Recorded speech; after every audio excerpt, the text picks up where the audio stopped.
Temos aqui conosco também a professora Débora, da Unilago. Eu estava dizendo que é na faculdade, na universidade mais intolerante que tem, né? Interessante que lá é para recepcionar o pessoal afrodescendente, né? Que geralmente o pessoal valoriza muito a família lá, mas lá é para refazer a cabeça no outro sentido, né?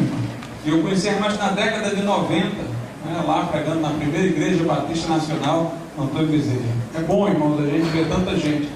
Eu conversei há pouco com o pastor da Bethesda lá da Grande Portugal. Me recordei que na década de 80 eu preguei 2 vezes lá. Naquele tempo a gente ia de ônibus. Pegava 2 ônibus, não tinha negócio de terminal. Pegava, andava, pegava outro, era muito longe.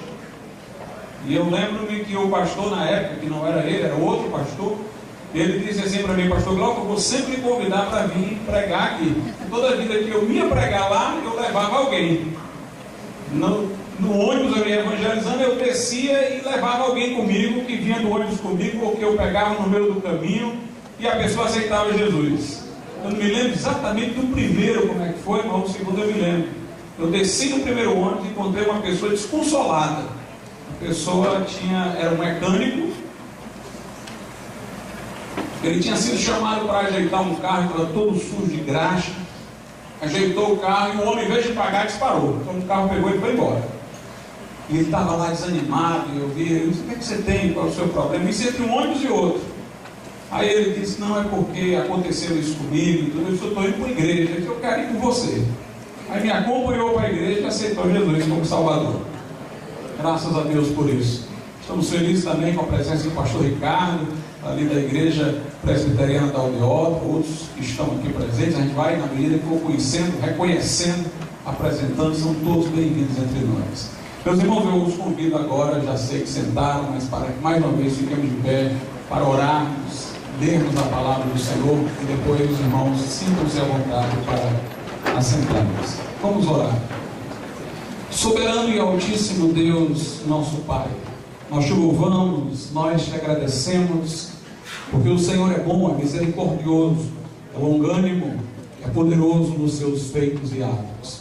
Te agradecemos, ó Deus, pelo privilégio que há em te adorar, em te bendizer, com gratidão, com a intimidade de filho, Pai, por quanto Jesus pagou sangue, pagou o preço de sangue, meu Deus, para que tivéssemos esse privilégio. Agora nos abençoe e nos agracia com a tua palavra, falando ao nosso coração, mostrando tuas santas verdades, firmando as nossas convicções, ó Pai, para que saímos daqui mais dispostos, diligentes a te servir, a te amar, a fazer divulgar o teu reino. Nós te pedimos que o Senhor também alcance vidas que precisam de redenção, de salvação, por sua bendita graça, em nome de Jesus. Amém. Vamos abrir as nossas Bíblias nesse momento.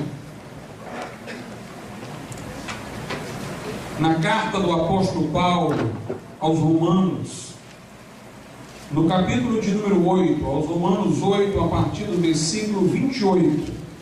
É um texto muito bonito e finda, inclusive, de uma maneira quase poética, uma linguagem exultante. Romanos 8, começando pelo versículo de número 28. Diz assim: e sabemos que todas as coisas contribuem juntamente para o bem daqueles que amam a Deus, daqueles que são chamados segundo o seu propósito. Porque os que dantes conheceu, também os predestinou, para serem conformes à imagem de seu Filho, a fim de que ele seja o primogênito entre muitos irmãos. E aos que predestinou, a estes também chamou, e aos que chamou, a estes também justificou, e aos que justificou, a estes também glorificou. Que diremos, pois, a estas coisas? Se Deus é por nós, quem será contra nós? Aquele que nem mesmo a seu próprio Filho poupou, antes o entregou por todos nós, como nos não dará também com ele todas as coisas? Quem tentará acusação contra os escolhidos de Deus? É Deus quem os justifica. Quem é que condena? Pois é Cristo quem morreu, ou antes quem ressuscitou dentre os mortos, o qual está à direita de Deus, e o que também intercede por nós. Quem nos separará do amor de Cristo? A tribulação, a angústia, ou a perseguição, ou a fome, ou a nudez, ou o perigo, ou a espada? Como está escrito: por amor de ti somos entregues à morte todo dia, somos reputados como ovelhas para o matadouro. Mas em todas essas coisas somos mais do que vencedores, por aquele que nos amou. Porque estou certo de que nem a morte, nem a vida, nem os anjos, nem os principados, nem as potestades, nem o presente, nem o porvir, nem a altura, nem a profundidade, nem alguma outra criatura nos poderá separar do amor de Deus que está em Cristo Jesus nosso Senhor. Podeis assentar.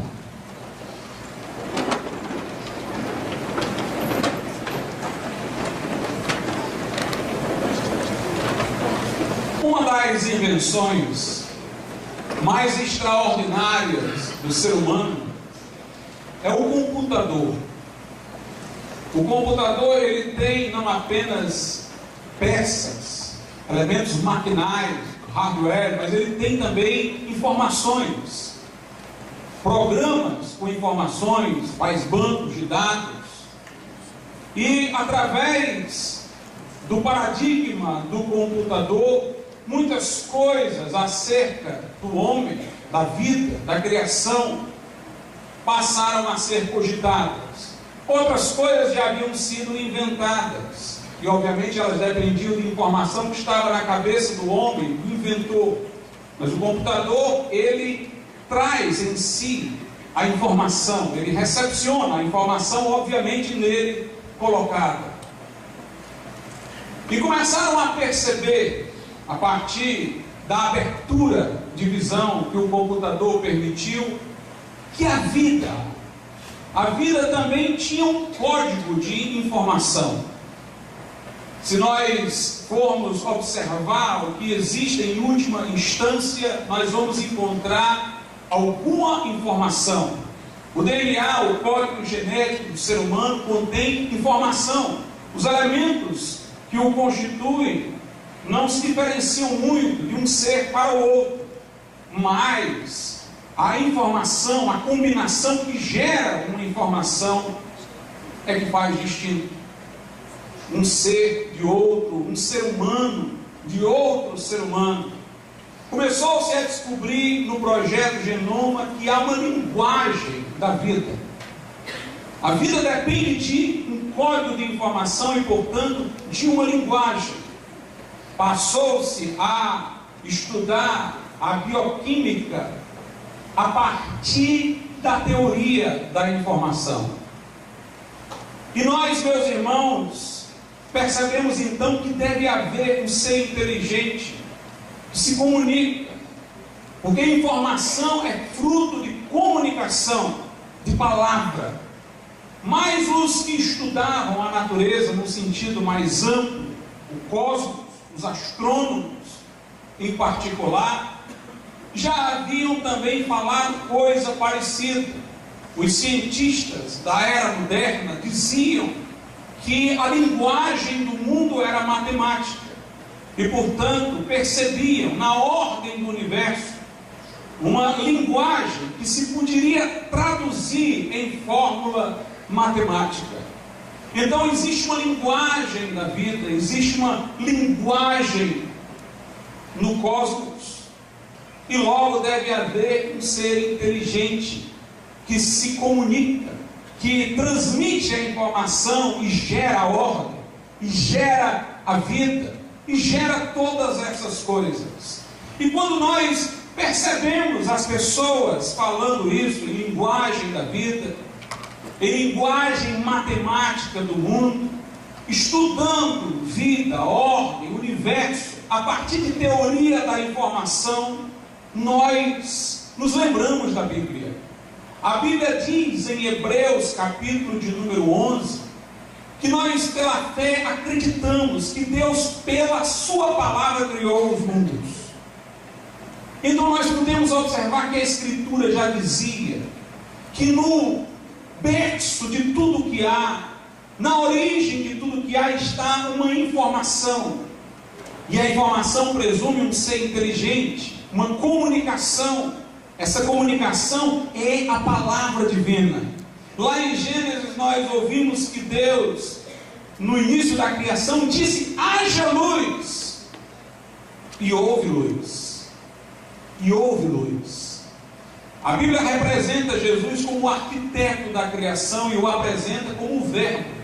Lá em João 1 diz: no princípio era o verbo estava com Deus e o verbo era Deus. Para logo dizer que sem Ele nada do que foi feito se fez, que tudo foi feito por intermédio dEle, tudo foi feito por intermédio do verbo, por intermédio de Deus falando. Jesus é Deus comunicador. O Pai é Deus na transcendência, mas Jesus é o Deus em expressão, em comunicação. Há um bioquímico que escreveu o livro A Caixa Preta de Darwin. Nesse livro, que foi publicado em português por uma editora secular extremamente acadêmica, Jorge Zaha, editor, ele diz que é impossível que tenha havido a evolução nos termos de Darwin, porque a informação genética dos seres limita as possibilidades de suas variações. É possível que haja mutações, é possível que haja certas variações nos seres para adaptá-los ao meio, mas essas adaptações não serão tão extravagantes que possibilitem que uma espécie se transmute em outra completamente diferente, porque essas variações devem acontecer dentro do limite de informações de um código genético. Então ele mostra que não pode haver a macroevolução, apenas a microevolução, adaptações para sobrevivência, mas sem alteração tão grande que permitisse a uma espécie se transformar em outra. Isso vai para a lógica da criação, segundo a qual Deus criou cada ser segundo a sua espécie. Mas o homem, ele tem uma excelência no meio dessa criação, porque o homem é o ser cuja razão entra numa relação de congruência com o universo. Nós somos capazes de identificar essa linguagem matemática com que o universo está ordenado. Nós somos capazes de identificar que há uma informação sobre a vida, uma linguagem da vida.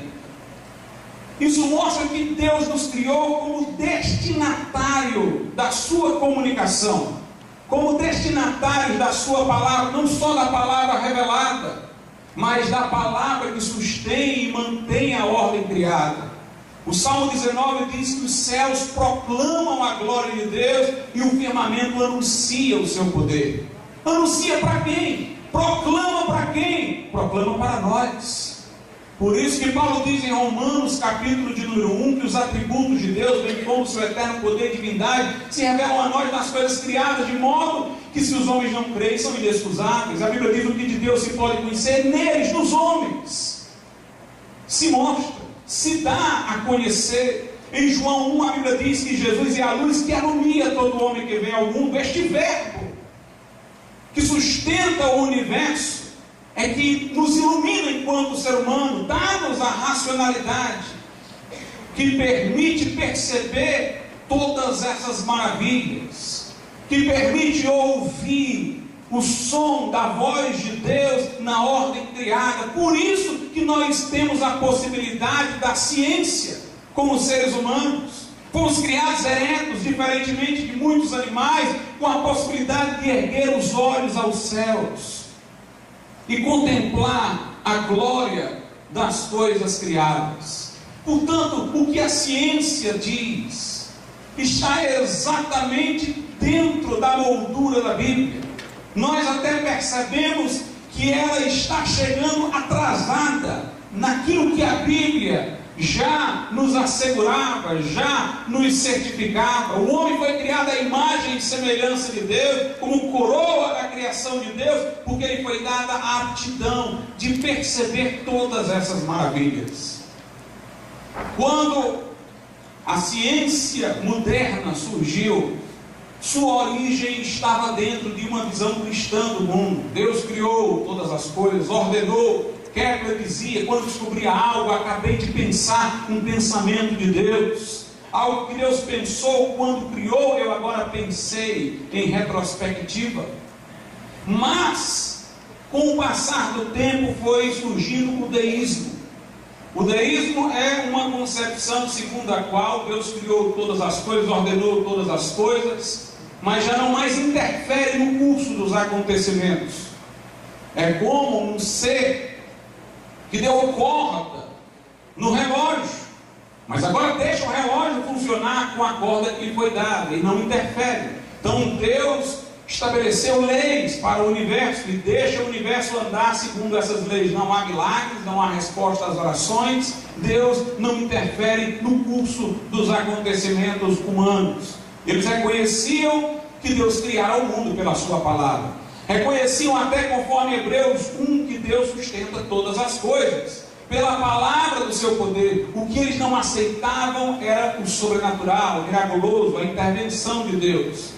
O deísmo é uma forma de postular a crença em Deus para explicar o que ainda não poderia ser explicado. Depois veio o Big Bang, a evolução e muitas tentativas até de tirar Deus daquela posição originária em relação ao universo.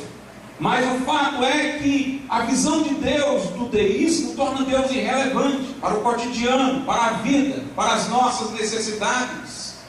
Faz de Deus uma figura distante, transcendente, omissa, com a qual nós não podemos nos relacionar adequadamente. O deísmo gerou um racionalismo, o cientificismo, a ideia de que o mundo melhoraria não por uma relação de dependência com o Criador, mas pela descoberta das leis que o Criador havia estabelecido.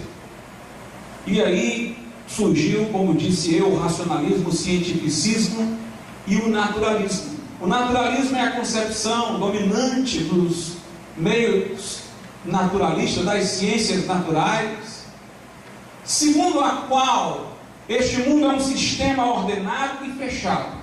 Ou seja, ele tem leis, isso que lhe dá a ordem, e ele é fechado no sentido de que não pode haver alterações vindas de fora.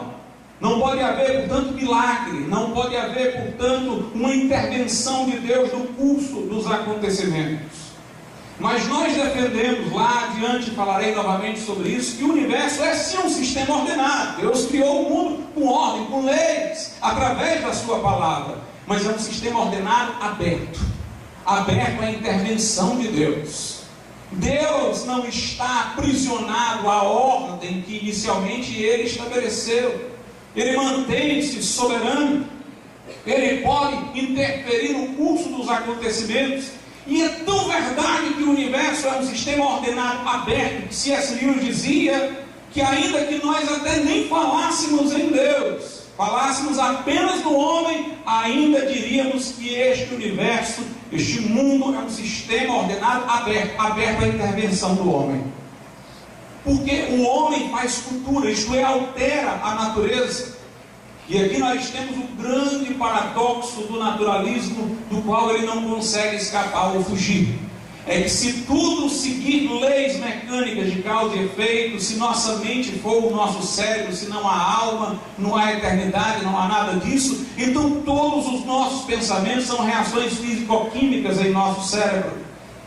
O que nós estamos pensando hoje depende do estágio de evolução em que nos encontramos. Nada garante que amanhã pensaremos completamente diferente do que pensamos agora. Nós não podemos assegurar que uma reação física, química em nosso cérebro diz respeito ao mundo como uma veracidade, diz algo sobre o mundo como uma verdade. Então, para que nós possamos dizer que o conhecimento é válido, que o que estamos asseverando é verdade, para o naturalista dizer que o naturalismo é verdade, ele precisa pôr a sua mente fora desse sistema cerrado. Ele tem que dizer que o naturalismo é certo a partir de uma conclusão que não está encerrada dentro do naturalismo.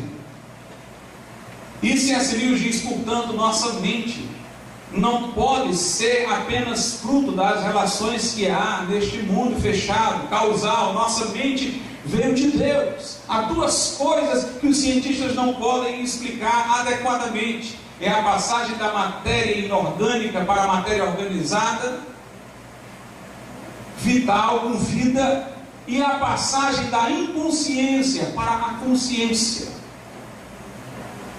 Não há como explicar como de repente despontou essa racionalidade que se torna capaz de explicar todo o universo. Ela veio de fora, ela veio de Deus. E através da razão nós convertemos uma árvore numa cadeira, numa mesa. Nós, embora limitados pela lei da gravidade, através do estudo de outras leis, conseguimos fazer um avião, nos levar no ar, e portanto, no homem, no seu poder cultural, já há uma intervenção no natural. Quanto mais Deus, transcendendo ao homem, a todas as coisas, não pode intervir na própria criação dele, no próprio mundo que ele ordenou. Mas houve uma reação ao naturalismo, houve uma reação ao cientificismo que encontrou o seu apogeu na França. Teve repercussões na Inglaterra, mas encontrou uma grande manifestação na França, onde o racionalismo foi mais estrito. A reação veio da Alemanha, em particular. Na Alemanha se destacou muito menos a ciência natural e se destacou muito mais a ciência histórica. Os franceses falavam em civilização, que seria aquela caminhada do mundo para a hegemonia da ciência. O mundo seria uniformizado sob o comando da ciência, e os cientistas ocupariam posições sacerdotais no novo mundo. O Admirável Mundo Novo e outros livros e obras procuram representar um mundo dominado pela ciência, um mundo uniforme sob leis da ciência. Mas os alemães valorizavam a cultura local, nacional, a singularidade de cada povo, até para mostrar a excelência da sua genialidade, porque eram demasiadamente nacionalistas. E os alemães começaram a falar de uma outra lei que não era geral, aquela que os matemáticos procuravam identificar, que os cientistas naturais procuravam identificar, mas o que eles chamavam de lei individual, lei singular. Cada povo tem um destino. Há uma providência que dá um destino, uma missão a cada povo, uma excelência a cada povo, uma genialidade a cada povo. Contra o universal, eles valorizaram o individual. Contra leis abstratas, eles valorizaram histórias concretas. E foi lá onde realmente despontou uma hegemonia da ciência histórica. Interessante que os alemães ainda também falavam linguagem religiosa. Os deístas mantiveram Deus como criador e estabelecedor das leis, de onde veio o racionalismo, o cientificismo, o naturalismo. Nós que começou tudo isso com alguma concessão ainda ao cristianismo, admitindo-se Deus como um criador. Lá do lado alemão também se falava numa espécie de providência que guiava o destino das nações, mas essa providência era impessoal. A linguagem providência evocava algum tipo de intuição religiosa, mas eles não acreditavam no Deus pessoal. Essa lei era uma lei íncita à própria história de um povo. Essa providência, muito embora o termo fosse teológico, tinha um sentido mais de um destino, de um curso, mas não definido por um criador pessoal. É interessante, meus irmãos, observar que, como disse, todos usavam ainda algum tipo de linguagem religiosa. Mas os alemães fracassaram porque excluíram a moral bíblica. Houve um autor chamado Julius Stahl que deu importância a esse historicismo alemão, mas ele era um cristão. E ele disse: olha, o destino, o curso, a providência das coisas há, mas ela vem de Deus. E não há ideia de destino nacional que justifique violação dos 10 mandamentos. Muitos cristãos estavam simpatizando com o historicismo na Alemanha porque antipatizavam a Revolução Francesa. Mas Júlio de Strauss fez essa observação: cuidado, o historicismo alemão é panteísta, não fala em Deus pessoal, fala em um destino no sentido em que os pagãos falavam. Só podemos sustentar a providência se ela for administrada por um Deus pessoal, e não há missão nacional que justifique uma ofensa aos mandamentos de Deus. Por que sua palavra é tão importante? Porque a Alemanha, com essa ideia de destino, de providência, não bíblica, não teológica, mas do historicismo, desembocou no nazismo. Se a França desembocou na Revolução Sanguinolenta, a Alemanha, com seu historicismo sem Deus, desembocou no nazismo. A ideia de Hitler era essa: era de que a nação alemã tinha um destino específico em relação ao mundo. Quando muitos tentavam matá-lo e não obtinham êxito, ele dizia que era esta providência que o guardava, que o reservava para uma missão importante. Mas ele era contra o cristianismo, contra a figura de um Deus pessoal. Ele valorizou o culto pagão dos antigos bárbaros, ele valorizou símbolos hindus de caráter panteísta da Índia, mas ele falava dessa providência. Percebam como em ambos os lados ter tirado Deus levou a sangue, a derramamento de sangue, quer na forma da Revolução Francesa, quer na forma do nazismo. Em ambos os casos houve autoritarismo, como na fase do terror na França, como em todas as atrocidades do nazismo, porque Deus foi tirado. Quando nós lemos a Bíblia, nós temos uma passagem interessante em que Davi estava sendo perseguido por Saul. E Davi era perseguido por Saul, que queria matá-lo. E ele se escondera no fundo de uma caverna. Coincidiu de Saul chegar com seus soldados e entrar naquela caverna e dormirem naquela caverna. Os que estavam com Davi, que estavam lá no fundo com Davi, disseram: pronto, Davi, é a tua chance. Ó a providência, ó o governo sobre os acontecimentos. Deus te deu Saul na tua mão. Ele veio justamente para a caverna em que nós estávamos. Está dormindo, é a chance de matá-lo. Mas Davi disse: eu não tocarei no ungido do Senhor.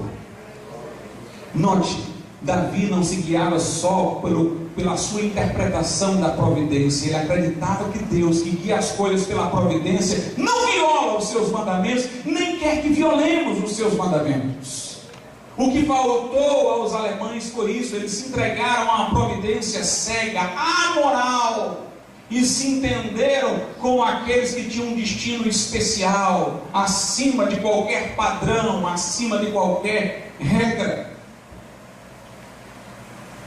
Nós podemos ver, irmãos, que Deus criou o universo e sustenta todas as coisas pela palavra do seu poder. Nós cremos na providência geral, como chamada, essa providência pela qual Deus não apenas cria, mas governa e administra o mundo pelas leis naturais, mantendo tudo em ordem, até certo ponto, porque estamos sob os efeitos do pecado. O universo, o cosmos, está sob os efeitos do pecado. Mas nós percebemos que a providência de Deus também entra na história, obviamente sem que justifique, como aconteceu com os alemães, transgressão de mandamentos divinos, como se existisse uma lei moral só deles, diversa daquela que deveria valer para outros países do mundo. Eles caíram no relativismo nacionalista. Mas nós cremos que Deus governa a história. Quando eu examino a Bíblia, eu percebo como isto é maravilhoso. Veja o caso de Israel. Deus constituiu essa nação e lhe deu uma sobrevivência que ninguém consegue explicar. Esteve a nação de Israel subjugada por vários impérios que já não mais existem. Babilônia, a nação foi escrava no Egito, foi oprimida pelos assírios, cativa na Babilônia, como eu disse, foi subjugada pelos gregos, pelos romanos. Todos esses grandes impérios tombaram e Israel continua.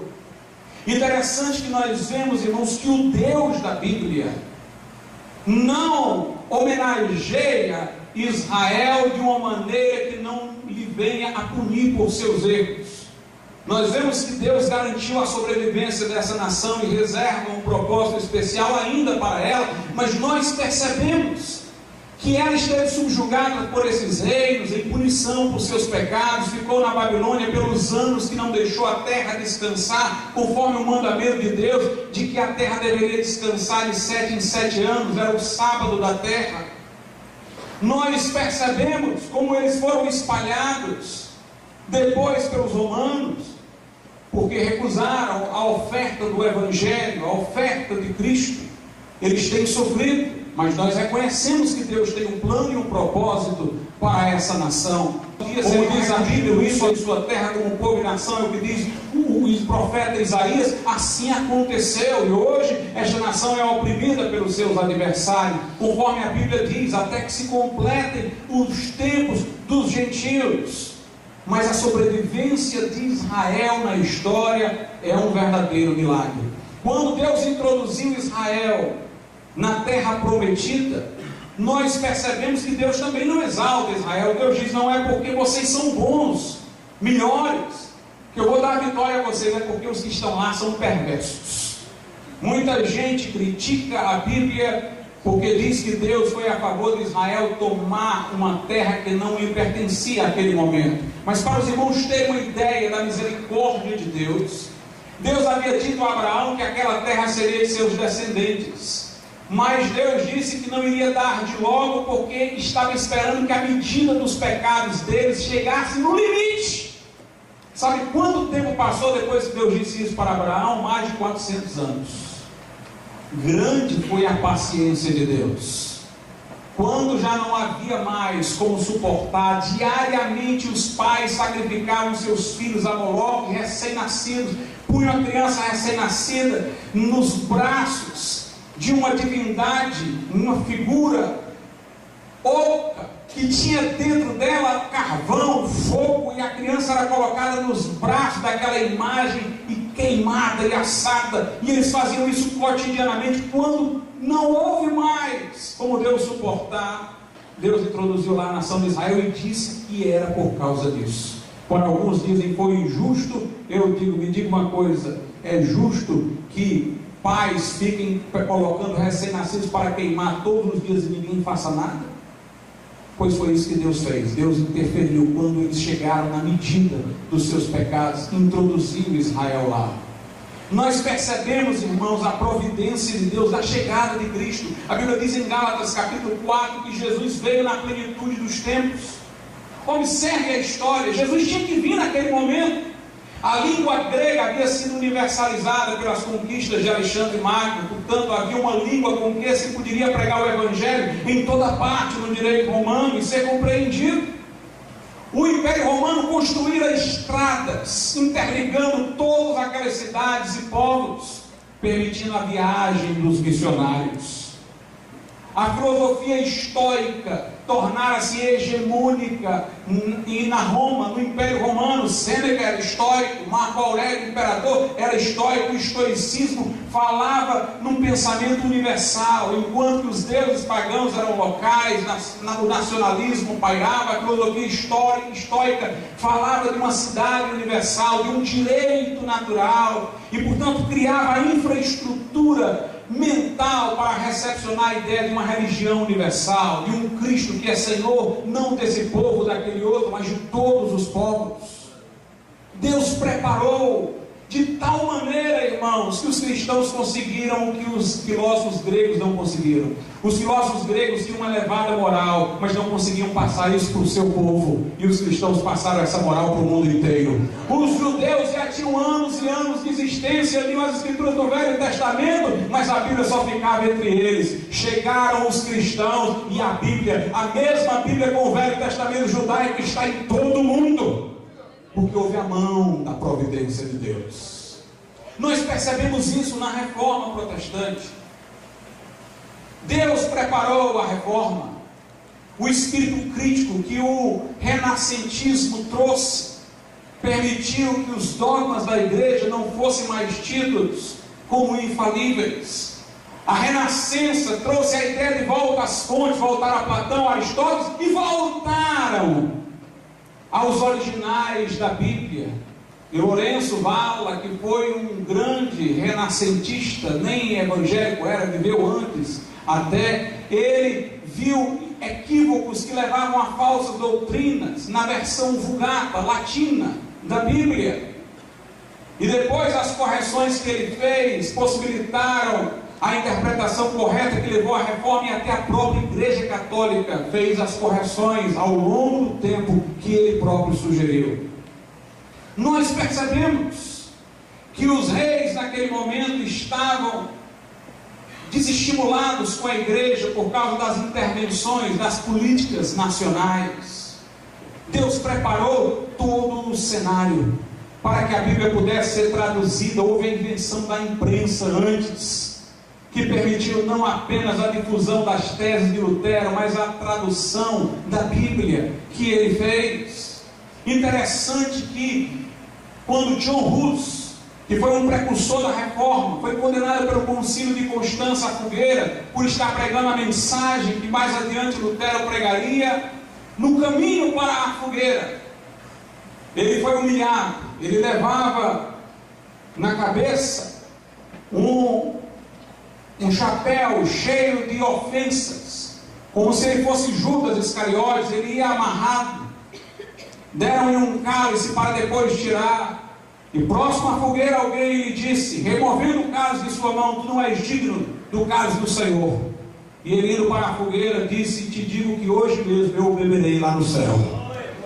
E então o acusador disse: eu te entrego, Judas Iscariotes, entrego ao fogo.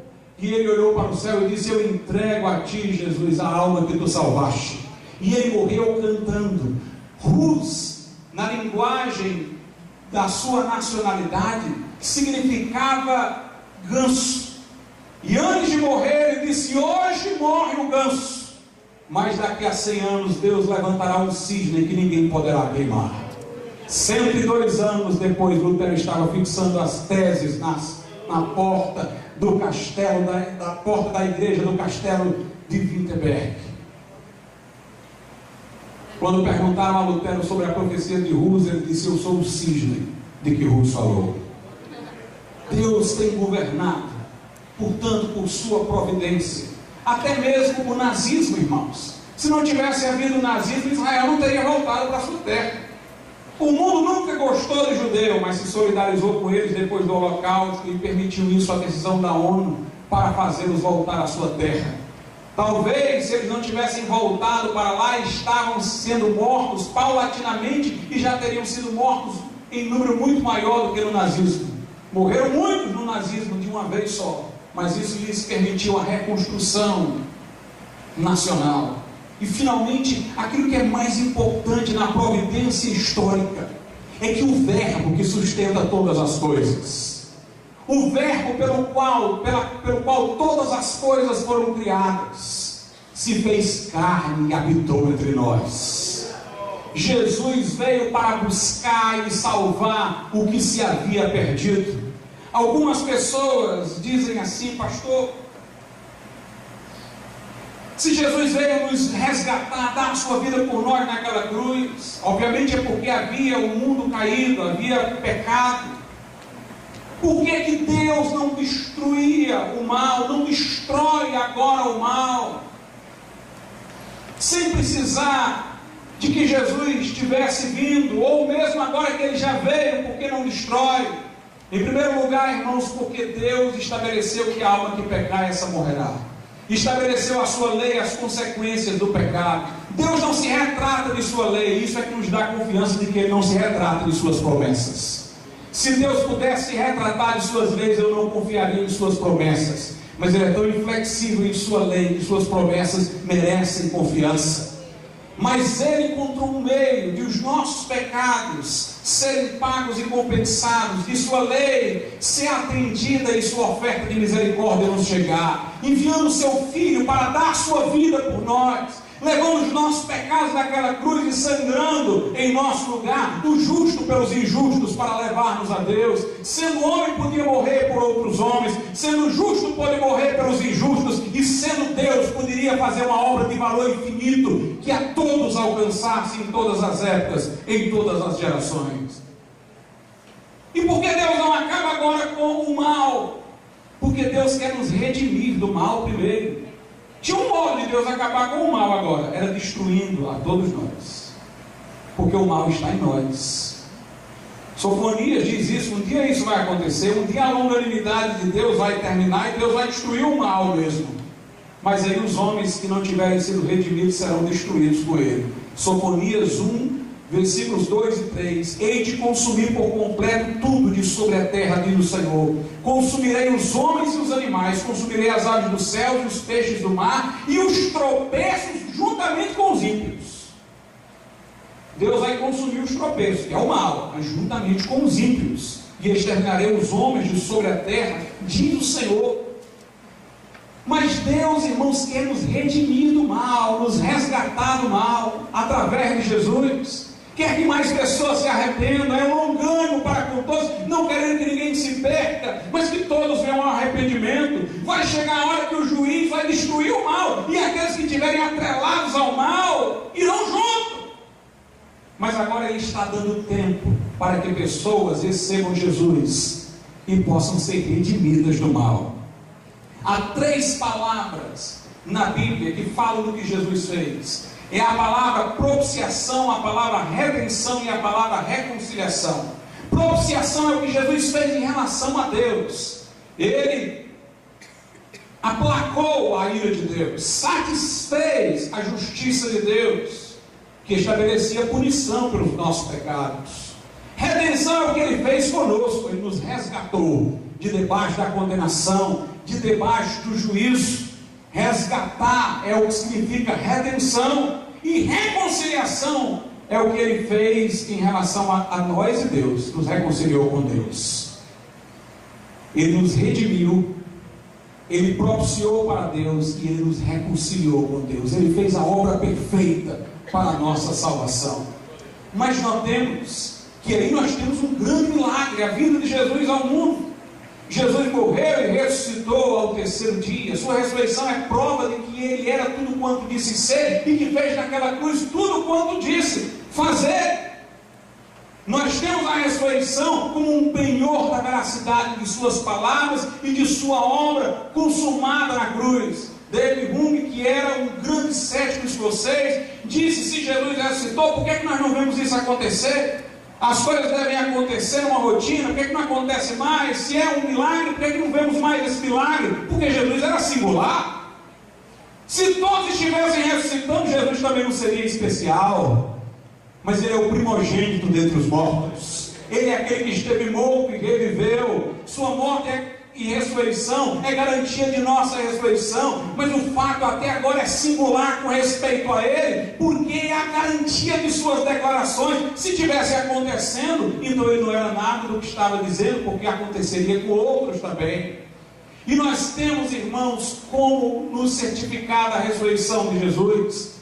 Se nós levássemos as provas que a Bíblia traz a qualquer tribunal, ele teria que confirmar, a não ser que tivesse um preconceito de que não haja sobrenatural. Um historiador teria que admitir, a não ser que seu preconceito não reconhecesse a sobrenaturalidade, porque foram mais de 500 testemunhas. A moralidade do cristianismo era radicalíssima, particularmente quanto à veracidade das palavras sim, sim, não, não. Nem juramento se poderia fazer, porque se deveria ter uma palavra fidedigna. Por outro lado, estas testemunhas deram a sua vida por aquilo que disseram, não se contradisseram, mantiveram sua palavra. Nós não vemos isso acontecer em lugar nenhum. Elas morriam cantando, dizendo que viram o Senhor Jesus ressurreto. Isso é prova segura de que Jesus ressuscitou e era quem disse ser. Mas todo milagre é através da palavra. Temos dito isso. Deus age através da palavra. Ele criou o mundo pela palavra, Ele sustém pela palavra. Jesus era a própria palavra encarnada. E todos os milagres de Deus são a sua palavra. Esse sistema não é fechado, é ordenado, mas aberto a novas palavras de Deus. E nós somos transformados pela palavra. A mensagem de que Jesus morreu naquela cruz é uma mensagem que nos tem por destinatários. É algo que Deus está falando a nós. E o que Deus fala produz. Jesus disse: minhas palavras são espírito e vida. Paulo diz: o evangelho é o poder de Deus para a salvação de todo aquele que crê. Se os judeus não foram transformados, é porque, como diz lá em Hebreus, não misturaram a fé à palavra. Mas se você recebe a palavra com fé, você se torna destinatário dela, para receber o perdão de pecados, para ser transformado pelo poder de Deus. Nós encontramos, irmãos, na Bíblia alusão a isso, de que Deus opera pela sua palavra em milagres. O cego que Jesus curava, ele dizia: vê, e o cego via. Ele dizia ao paralítico para andar, e o paralítico andava. Ele disse para Lázaro: Lázaro sai. Lázaro saiu do sepulcro. E se ele não tivesse dito o nome de Lázaro, tivesse dito só sai, o cemitério inteiro tinha saído. É pela sua palavra que ele gera milagres. Entendeu isso bem o centurião? Quando foi até Jesus pedir pelo seu servo doente, Jesus disse: eu vou lá. Ele disse: eu não sou digno de que entreis em minha morada, mas disse daqui uma palavra e o meu servo será curado. Jesus disse: nunca vi em Jerusalém tamanha fé. Vai, o teu servo está curado. Meus irmãos, o Deus que criou o mundo pela palavra, que mantém o universo pela palavra, não é o Deus que emudeceu, que fechou a boca. Ele ainda fala, sua voz despedaça o cedro do Líbano, sua voz ainda é proclamada. Jesus disse: nem só de pão viverá o homem, mas de toda a palavra que sai. Não apenas saiu, mas sai da boca de Deus. Eu não estou defendendo novas revelações doutrinárias, nem estou defendendo que a Bíblia não é a completa regra de fé e prática, mas eu estou dizendo que este livro continua falando. Este livro continua falando. E aí eu lembro mais uma vez a providência de Deus. Paulo, por causa de suas pregações, foi preso. Naquele tempo alguns irmãos talvez dissessem: que pena, Paulo está preso. Mas a providência de Deus, que governa todas as coisas, sabia o futuro. Paulo preso, falou para todos nós. Solto, só falou para aquele tempo. Escreveu suas cartas da prisão. Ele disse: eu estou preso, mas a palavra de Deus não está. E Deus continua falando a corações ainda hoje, porque Ele é o Deus vivo, é o Deus que intervém, como dizia Francis Schaeffer. É o Deus que opera, é o Deus que abre o mar vermelho, é o Deus que derriba as muralhas de Jericó, que fecha a boca dos leões, que liberta da prisão.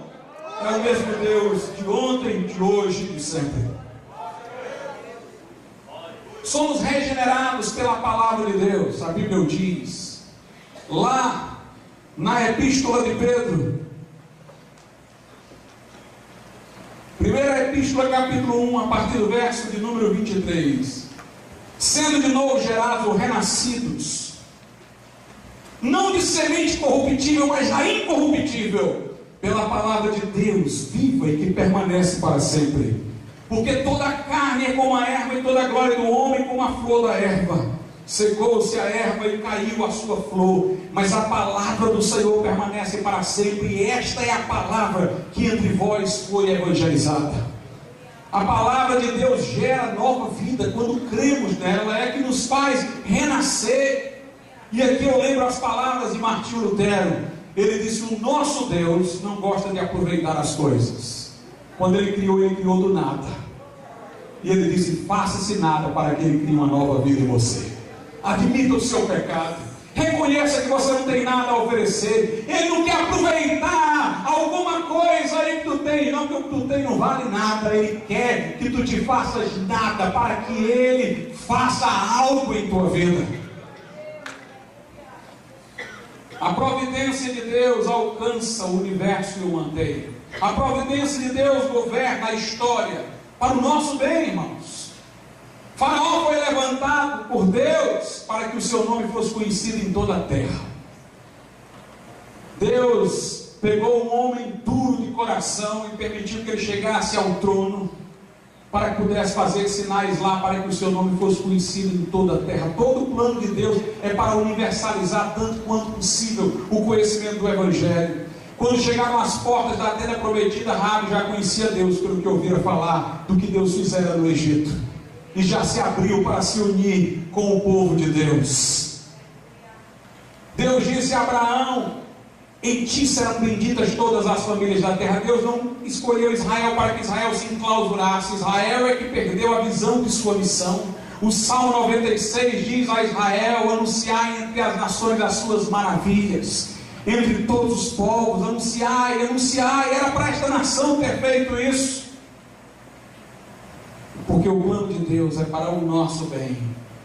Mas Deus, irmãos, revela a sua providência também na nossa vida individual. Quando nós aceitamos ao Senhor Jesus como nosso Senhor e Salvador, e somos transformados, perdoados, regenerados, Ele passa a cuidar de nós. Aceitar Jesus como Senhor é já não mais ter o fardo de cuidar de si próprio, mas deixar que Ele cuide de nós. Jesus disse: vinde a mim todos vós que estáis cansados e sobrecarregados. Tua vida está difícil? Está sendo difícil governar e ministrar? Então traga para mim, que eu vos aliviarei. Tomai sobre vós o meu jugo. Esse colarinho aqui não foi invenção da Igreja Católica, não, foi dos presbiterianos escoceses. Era para representar um jugo no pescoço do pastor, o escravo de Deus. Tomai sobre vós o meu jugo e aprendei de mim, que sou manso e humilde de coração, e encontrareis descanso para as vossas almas. Ele está dizendo que se nós entregarmos a Ele a nossa vida, Ele passa a cuidar de nós. É isso que o deísmo não aceitava. É isso que o historicismo, que só queria intervenção de Deus no plano nacional, não aceitava. Que Deus possa se preocupar com o indivíduo, com a pessoa individual. Os historicistas falavam de nações, os deístas falavam do universo, mas Deus fala de pessoas. Deus chamou Zaqueu pelo nome, antes que Zaqueu se apresentasse. Chamou Saulo pelo nome, no caminho de Damasco. Ele nos conhece pelo nome, Ele ouve orações, é o Deus que responde orações. O instinto do ser humano é de procurar Deus nos seus apertos, até o ateu, quando ele não tiver mais para onde ir, num problema que ele tiver, ele vai lá no íntimo do coração dizer: meu Deus, oh Deus, se tu existir, me ajuda. Como a criança na escuridão instintivamente começa a gritar por alguém, assim também o homem na sua aflição naturalmente grita por Deus. Há uma espécie de intuição de que Deus responde, de que Deus nos ouve, de que Deus pode nos socorrer, nos ajudar. O Deus em quem cremos é o Deus que cuida de nós. A Bíblia diz: lançando sobre Ele toda a vossa ansiedade, porque Ele tem cuidado de vós. Até os cabelos da nossa cabeça estão contados, diz a Bíblia Sagrada. Tomé caiu aos pés de Jesus e disse: meu Senhor e meu Deus. Meu Deus, meu Senhor, dele em particular. A Bíblia diz: entra no teu quarto, fecha a porta, e o teu Pai, não o nosso Pai, não, o teu Pai, que te vê em secreto, está ali numa reunião secreta contigo, te recompensará. Esse é o nosso Deus. É o Deus que nos trata como indivíduos, que nos trata como pessoas. Se houvesse só você no mundo, Jesus teria morrido por você. Porque Jesus não morreu por multidões, Ele morreu por pessoas. Ele deu a sua vida por pessoas. Por isso que Paulo diz: não sou eu quem vive, mas é Cristo que vive em mim. E essa vida que eu agora vivo, ele disse: vivo pela fé no Filho de Deus que me amou. Ele personaliza: que me amou e a si mesmo se entregou por mim. O nosso Deus é aquele que diz: quando atravessares as águas, elas não te afogarão. Quando passares pelo fogo, o fogo não arderá em ti. Nunca te deixarei, nunca te desampararei. Esse é o Deus da Bíblia, é o nosso Deus.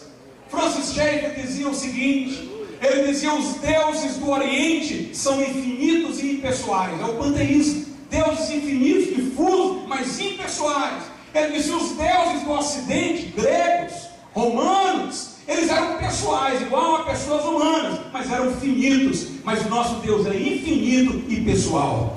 Como Deus infinito, Ele está distantíssimo de mim. Como disse Calvart, Ele é um totalmente outro. Eu estou tão distante de Deus quanto uma pedra. Enquanto Deus levado em conta na sua infinitude, mas enquanto pessoal, Deus está próximo de mim. Ele é infinito e Ele é pessoal. Como Deus infinito, é como eu estou dizendo, eu estou tão distante de Deus quanto uma pedra. Mas na medida em que Ele é pessoal, eu estou mais próximo a Ele do que uma pedra, do que um vegetal, do que um animal, porque eu fui criado à sua imagem e semelhança. Eu sou pessoa, como Deus é pessoa. Aleluia. Os homens conseguiram inventar deuses infinitos e impessoais, deuses pessoais e finitos, mas o nosso Deus é o Deus infinito e pessoal. É o Deus de longe e de perto. É o Deus que habita na eternidade, como diz Isaías, mas também com o contrito e humilde de espírito. É o Deus que nem o céu dos céus podem conter, mas Ele está no teu quarto, te vê em secreto e dialoga contigo em oração. Esse é o nosso Deus. E os anjos estão aqui como espíritos ministradores a favor dos que hão de herdar a salvação. Uma vez eu estava numa reunião da faculdade, e aí um professor de sociologia estava conversando com outro e falaram em anjos. Aí aquele professor de sociologia disse assim: não, em anjo, nem o Cláudio crê em anjo. Ele achava que eu já estava intelectualizado academicamente, que mantinha só o Deus do deísmo lá e não acreditava em anjo. Mas eu fui logo antecipando, eu disse: acredito em anjo. Eu acredito também que existe diabo e céu e inferno. Eu disse: opa! Meus irmãos, não há nada de ilógico em acreditar em anjos. Se você conhecer a criação de Deus, você vai ver que tem que existir anjo. Tem que existir anjo. Vejam os seres que Deus criou. O vegetal. O vegetal tem espécie, mas não tem indivíduo. Não existe um vegetal individual. Ele não sente a si próprio. Ele não se identifica individualmente. Ele não foge do perigo. O vegetal só existe enquanto espécie. Não existe enquanto indivíduo. Os homens e os animais existem enquanto espécie e indivíduo. Animal é indivíduo? No sentido de que o animal foge do perigo, procura o seu alimento, ele tem algum tipo de consciência de sua existência para se proteger. Mas sendo que o animal é indivíduo e espécie, mas ele tem sua individualidade submissa à sua espécie. Ou seja, tudo que ocorre no animal é aquilo que ocorre nos outros animais. É igual. Ele tem uma individualidade, mas uma individualidade que se sujeita à sua espécie, aos instintos da espécie. O homem não, o homem é espécie e indivíduo, mas no homem a espécie se sujeita à individualidade. Porque o homem tem uma comunhão de instintos, de coisas comuns, os homens entre si, mas cada homem forma a sua individualidade, cria cultura, inova. Então, o vegetal tem espécie, mas não tem indivíduo. O animal tem espécie e indivíduo, sendo que no caso do animal, o indivíduo se sujeita à espécie. O homem tem espécie e indivíduo, sendo que no homem a espécie se sujeita ao indivíduo. O que é que está faltando? Falamos de um vegetal que é espécie sem indivíduo, de animais e homens que são espécie e indivíduo, mas sendo que a sujeição se inverte. O que é que está faltando? O indivíduo sem ser espécie. Indivíduo sem ser espécie é o anjo. Nenhum anjo veio de outro. Eles não têm espécie. Porque o que faz as plantas, os vegetais serem espécie é que procedem de uma mesma semente. O que faz os homens serem espécies animais é que procedem do mesmo tronco. Um gera o outro. Mas todos os anjos foram criados individualmente. Não há nenhum anjo que derivou do outro. Então os anjos são exclusivamente indivíduos sem espécie. Então, se Deus criou espécie sem indivíduo, indivíduo e espécie, mudando até a ordem de sujeição no animal, espécie sujeita ao indivíduo, no homem, indivíduo sujeito à espécie, para completar tudo, Deus precisava criar os seres individuais sem espécie. Esses são os anjos. Nenhum anjo veio do outro, todo anjo veio de um ato específico de Deus. E esses anjos nos são guardiães. Aleluia! Nos são guardiães. Deus está governando com cuidado a vida do crente. Mas nós não passamos por tribulações, pastor. Passamos. Mas é como diz aqui: todas as coisas cooperam para o bem dos que amam a Deus, que são chamados segundo o seu propósito. Mas tribulação coopera para o bem. Entenda o bem que está falando aqui. Ele nos predestinou para sermos conformes à imagem do seu Filho. Esse é o maior bem, é sermos iguais a Jesus. Então as tribulações cooperam para que sejamos iguais a Jesus. Você vai encontrar força na tribulação quando você encontrar-se com Jesus nela. O mundo aborreceu a mim, diz Jesus, aborrecerá a vós. Paulo diz, conformando-me com ele na sua morte, para participar da sua ressurreição, cumprindo no meu corpo que falta as aflições de Cristo. Se eu sentir que o que eu estou padecendo aqui, na verdade é Cristo que está padecendo em mim, então eu vou ter prazer nas aflições por amor a Cristo, como diz Paulo. E aí, quando eu estiver fraco, eu serei forte, porque o nosso Deus atua sob contrária espécie. Ele é Deus e se revela como um homem, é o contrário. Ele na cruz parecia mais fraco, mas lá é que era poderoso para salvar. Na tribulação parece que Ele nos abandonou, mas lá nós encontramos um consolo secreto, porque o nosso Deus escolhe as coisas que não são para confundir as que são, as fracas para confundir as fortes. Nossa vida está oculta com Cristo em Deus. Somos vasos de barro, mas temos um tesouro escondido. O mundo vê a carcaça, mas nós vemos o brilho da luz que há dentro de nós. E podemos dizer como Paulo, se Deus é por nós, quem será contra nós? É Ele que nos justifica, quem nos condenará? Quem tentará acusação contra os escolhidos de Deus? Porque estou certo de que nem a vida, nem a morte, nem o presente, nem a altura, nem a largura, nem a profundidade, nem qualquer outra criatura pode nos separar do amor de Deus que está em Cristo Jesus. Por trás da ciência árida que domina as universidades, das ideologias que desaparecem para serem substituídas por outras, está este Evangelho eterno que o mundo não pode derrubar, que dá sentido à vida, que dá esperança ao crente. Por isso não nos intimidemos de confessar a nossa fé, não recuemos da nossa esperança, mas vamos brilhar no meio das trevas, vamos falar no meio do mundo hostil e vamos manter as verdades contidas na palavra de Deus, independente do que nos vier. Ainda que o inimigo venha como a torrente das águas, o Senhor arvorará contra ele a sua bandeira, porque maior é o que está em nós do que o que está no mundo. Vamos ficar de pé nesse momento.